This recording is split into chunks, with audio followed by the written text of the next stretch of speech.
Hey everyone, 28 years later, just dropped a trailer, and I swear this might be the most intense and creepy and wildly layered entry in the entire franchise. We've got cults, hordes, graveyards, booby traps, and possibly Cillian Murphy's rage-infected twin running around. Yeah, it's that kind of trailer.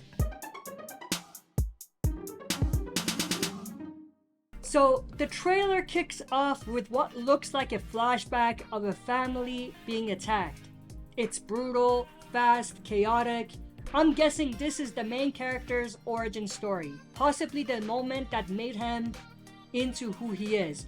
This one is directly related to how the original trailer starts, so that's pretty awesome.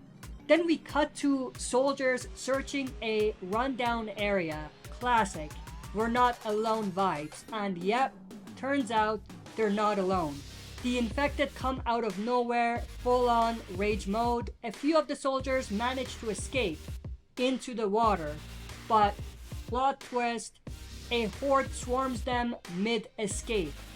We have scenes of them trying to run away, but obviously they're not quick enough because there's a bunch of infected that come at them and get them.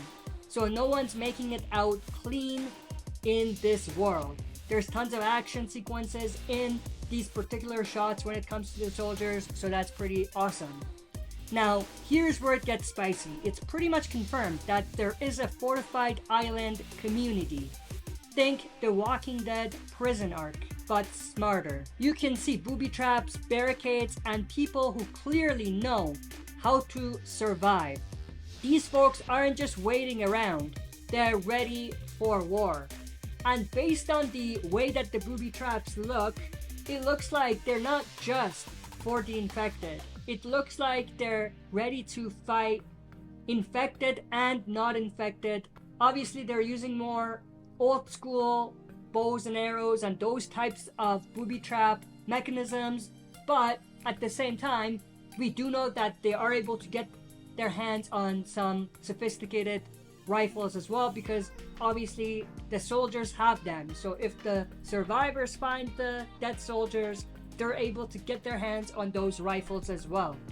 But then we get this super intriguing moment where the main character, who is taking this kid out of the community, tells someone he's ready. He's talking about this younger kid he's been training. I don't know if he's the son or if they're brothers or if they're related or whatever the case may be, but we see them head to a countryside house, which I'm guessing is the same one that was in the main trailer that we saw, where they actually come across an infected whose body has the name Jimmy carved into it, which is very, very creepy stuff. This is the house right here. But at some point, the kid is about to shoot this slimy looking infected. And I'm honestly not even sure if these scenes are from the same moment or not, but visually it's sick. Then boom, we hear something, the main character turns his head, and the horde charges them out of nowhere. The wild part is that while this is happening, one of the infected sneaks up real slow, and it's the same one that we've seen in the other trailer, the really skinny, creepy one that looks suspiciously like Cillian Murphy. Like, if that's not intentional, I don't know what is. This is the one right here. It's a skinny walker that sneaks up behind them, and he looks very much like Cillian Murphy. The creepy factor gets cranked to 11 when we start seeing graveyards, a freaky scarecrow mannequin, and some downright disturbing drawings. There's clearly a cult vibe happening, maybe even multiple cults.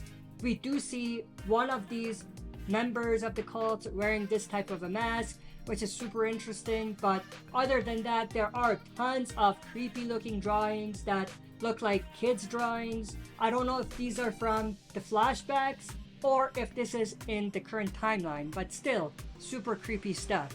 One of the other scenes shows a mother and her son trapped in a building.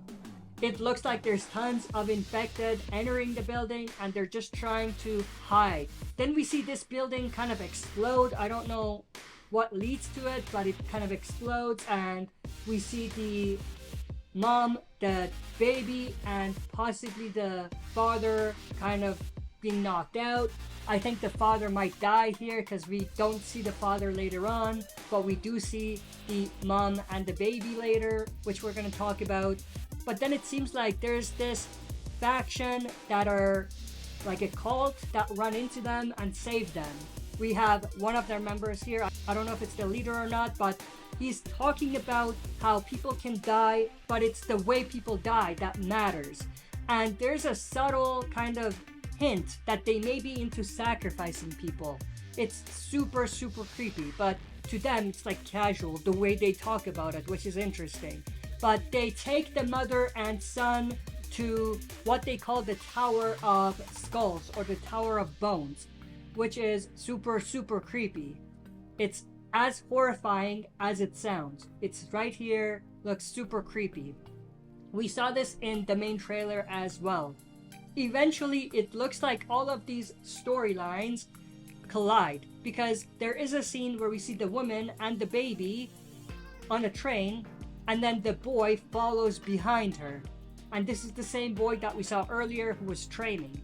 So something is definitely pulling all of these survivors together. Maybe a final stand, maybe another tragedy, who knows, but it looks super epic.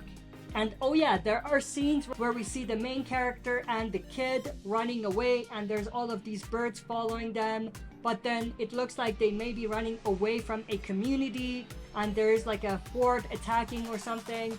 Looks super, super creepy. Think World War Z with World War Z, wall scaling madness.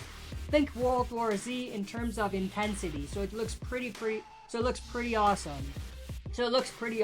But it looks like they're trying to keep the horde out of their small community. But the trailer gives me chills.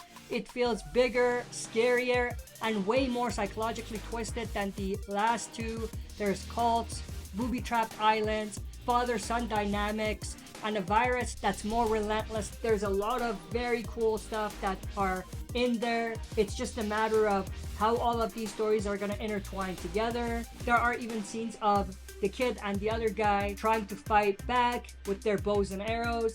I don't know if they're fighting infected or other humans, but it looks super awesome.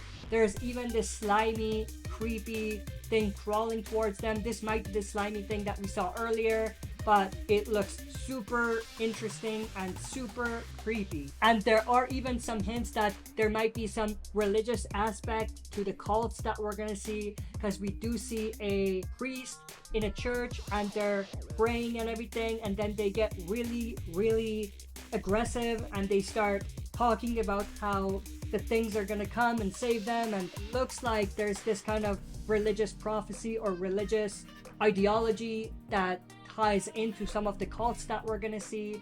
But it's super creepy stuff. I mean, there's infected crawling from everywhere towards this particular church. They're trying to get in, they run in, and it just looks super creepy. And it looks like maybe this is also like a backstory, like one of the survivors that we see later is gonna have some sort of a religious ideology that's tied into why they created the cult in the current timeline. So that's going to be super intriguing to see how all of that is going to come together. But that's pretty much everything I wanted to go through in this video. I hope you enjoyed. If you did, smash the like button, subscribe to join our community, and press the bell to be notified when I upload on the channel. That's it for this video. See you next time for another super video.